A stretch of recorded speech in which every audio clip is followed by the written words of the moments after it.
కేసీఆర్కు జీతం ఇవ్వద్దని ఒక ఆయన అంటాడు, జీతం ఇవ్వద్దని పోయి ఎవరు గడ్డం ప్రసాద్ గారికి వినతి పత్రం ఇస్తారు. కేసీఆర్ అసెంబ్లీకి రావద్దు, అనర్హత వేటు పడుతుందన్న భయంతో ఆయనే అసెంబ్లీకి వస్తున్నానని మంత్రి గారు అంటారు. సో వివిధ రకాలుగా అన్నప్పటికీ కూడా మరి వాళ్ళ వస్తే బాగుంటుంది అని అయితే కోరుకుంటున్నా. వస్తాడా రాడా అన్నది మనం కాసేపట్లో చూడొచ్చు. రైట్. ఈ మొత్తానికి వాళ్ళ అసెంబ్లీ సమావేశాలు ఉన్నాయి. ఈ అసెంబ్లీ సమావేశాలలో ముఖ్యంగా దేశంలో చరిత్రాత్మకంగా తీసుకున్నటువంటి నిర్ణయం ఏదైతే ఉందో క్లియర్గా మాట్లాడాలంటే ఎస్సీ వర్గీకరణకు సంబంధించి ఆ బిల్లు ప్రవేశపెట్టబోయే అవకాశాలు ఉన్నట్లుగా మనకి క్లియర్గా అర్థమవుతూ ఉంది.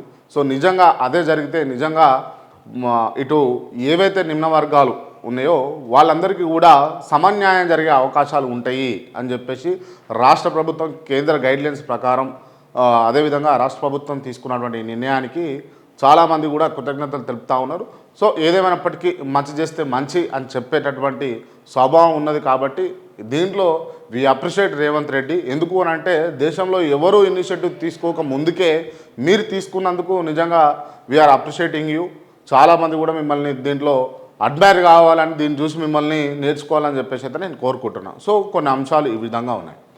రైట్. అండ్ కులగణనకు సంబంధించి చూసుకుంటే ఈ కులగణన అంశంలో మొదట వ్యతిరేకత వచ్చినప్పటికీ కూడా చివరికి మీరు దాన్ని సఫలీకృతం చేసుకునేటటువంటి ప్రయత్నాలు చేశారు. దాన్ని ఎక్కడ కనబడ్డదంటే మీరు ఇచ్చినటువంటి ఏదైతే ఎమ్మెల్సీలు ఉన్నాయో క్లియర్గా దాంట్లో కనబడిపోయింది. 3 బీసీలకు ఇచ్చి ఒక ఎస్టీకి ఇచ్చినప్పుడే మీకు క్లియర్గా అర్థమైపోయింది. సో ఖచ్చితంగా మీరు కూడా ఫాలో అవుతున్నారు అని చెప్పేసి. అండ్ అదేవిధంగా ఈ ఎస్సీ వర్గీకరణకు సంబంధించి ఏదైతే మందకృష్ణ మాదిగ గారు మరి ప్రపోజ్ చేస్తున్నారో ఆయన ప్రపోజల్ తీసుకొచ్చిండో ఏ ఉద్యోగాలు ఉన్నాయో ఉద్యోగాల ప్రకటన కంటే ముందల ఇది వర్గీకరణ అమల్లోకి వచ్చిన తర్వాత ప్రకటించాలి అని చెప్పేసి. సో దాన్ని కూడా మీరు కొంచెం మదిలో పెట్టుకుంటే బాగుంటుంది అని చెప్పేసి చాలామంది విశ్లేషకులు కూడా ఆలోచన చేస్తూ ఉన్నారు. దీనిపైన కూడా మీరు కసరత్తు చేస్తే బాగుంటుంది అన్నది నా ఉద్దేశం. అండ్ ఈ వర్గీకరణ అంశాలు కావచ్చు లేకపోతే ఈ కులగణన అంశాలు కావచ్చు, ఈ కులగణన వల్ల బీసీల ఆధిక్యం కావచ్చు, ఇవన్నిటి కూడా మీరు ఓన్లీ ఉద్యోగాలకు పరిమితం చేయకండి. ఇది నా ఉద్దేశం. ఉద్యోగాలకు పరిమితం చేయకుండా వీళ్ళకు రాజ్యాంగంలో రాజకీయంగా వెసులుబాటు కల్పించండి. దయచేసి చెప్తా ఉన్నా. ఎందుకు అనంటే వీళ్ళు కూడా రాజకీయ నాయకులు కావాలి. ఇంకా ఎన్ని రోజులు ఇంకా అడుగంటిన వారిలాగా లేకపోతే అట్టడుగున ఉన్నవారిలాగా అని పేర్లు ఎందుకు చెప్పుకోవాలి? వీళ్ళు కూడా ఎదిగిర్రు అని చెప్పేసి చెప్పుకునేటటువంటి అవకాశం మీరు మీ ప్రభుత్వంలో కనిపిస్తే కనుక భావితరాలు మిమ్మల్ని గుర్తుపెట్టుకునేటటువంటి అవకాశం ఉంటుంది.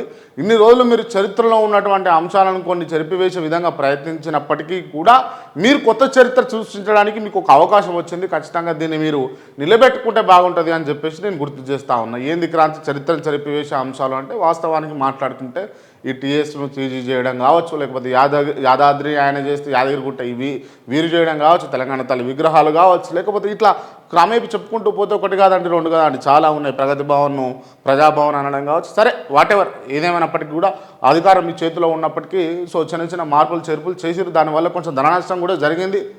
ఎందుకు అంటే ఆర్టీసీ ప్రతి బోర్డు మార్చాలంటే దాదాపు 4,000 కోట్లు ఏమో ఖర్చు అయిందట. అన్నిటికీ బోర్డులు చేంజ్ చేయాలి, పేర్లు రాయాలంటే 4,000 కోట్లు, 1 కాదు 2 కాదు, సుమా 4,000 కోట్ల రూపాయలు ఖర్చు అయిందట. ఇట్లా ప్రజాధనం వృధా అయింది. సో దానికి గెజెట్ తీసుకొచ్చి దానికి జీవో తీసుకొచ్చి దాంతో మాట్లాడి దాన్ని అమలుపరిచి దాన్ని మొత్తానికి ఇట్లా ప్రజల మీదనే కదా 4,000 కోట్ల కూడా భారం. సో ఇటువంటివి కాకుండా నేను అనేది ఏంటంటే ఓకే రేవంత్ రెడ్డి కొత్తగా చేసిండు, కొత్తగా ఒక పాత వేసిండు, కొత్తగా ఒక దారి వేసుకొని దాంట్లోనే నడుస్తున్నాడు అని అన్నది మీరు ప్రజల్లోకి తీసుకోపోగలగాలి ఈ 5 ఏళ్లలో. అంటే మీకు ఉన్నటువంటి ఆల్రెడీ 1.5 సంవత్సరాలు గడిచిపోయింది. ఇంకొక ఈ 3.5 ఏళ్లలో మీరు చేయాల్సినటువంటి పని ఈ విధంగా ఉన్నది అని చెప్పేసి గుర్తు చేసే ప్రయత్నం చేస్తూ ఉన్నాను. అండ్ ఇంకోటి ఏంటంటే మీకు ఎటువంటి మంత్రుల నుంచి థ్రెటనింగ్ ఉండబోదు. ఎందుకు అనంటే కాంగ్రెస్ పార్టీలో ఇలా అధికారంలోకి వచ్చిందనంటే యూ ఓన్లీ రీజన్, మీరే కారణం. దానికి మీరే కారణం. ఇంకా ఎవరున్నా కూడా టీపీసీసీగా లేకపోతే ఇంకెవరున్నా కూడా అంత అగ్రెసివ్గా అది వర్కౌట్ కాకపోతుండే. బట్ రేవంత్ రెడ్డికి సాధ్యమైంది.